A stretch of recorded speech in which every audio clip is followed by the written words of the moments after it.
Si Padre Pio, na ipinanganak bilang Francesco Forgione noong 1887, ay isang Italianong preleng Capuchin at mistiko.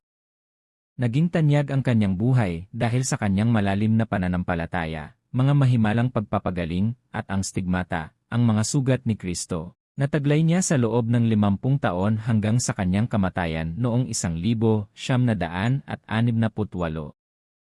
Siya ay isinilang noong Mayo 25, 1887 sa Pietrelcina, Italy.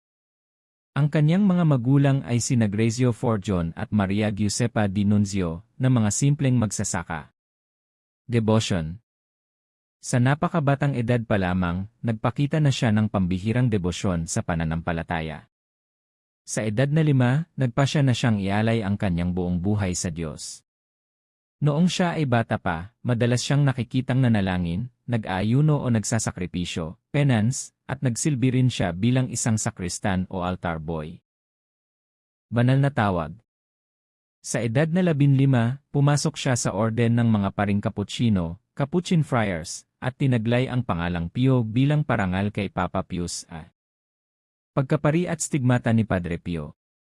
Ordinasyon. Ganap siyang naging pari noong 1910. Stigmata, noong 1918, habang nananalangin, natanggap ni Padre Pio ang stigmata, mga sugat na katulad ng mga tinamo ni Kristo noong siya ay ipinako sa krus. Ang mga markang ito ay nanatili sa kanyang katawan hanggang sa kanyang kamatayan, na naging dahilan ng pagbisita ng maraming deboto mula sa iba't ibang dako ng mundo.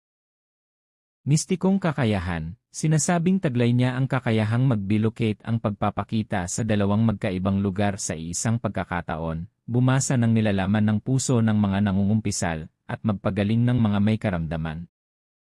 Ministeryo at impluensya.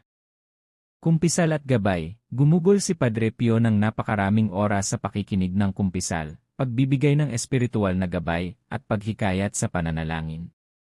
Ang kanyang tanyag na payo ay, manalangin, umasa, at huwag mag-alala. Gawaing kawanggawa, itinatag niya ang Casa Sollievo della Sofferenza, bahay para sa pagpapaginhawa ng pagdurusa. Isang ospital sa San Giovanni Rotondo na hanggang ngayon ay nananatiling isang pangunahing sentro ng medikal at espiritual na pangangalaga.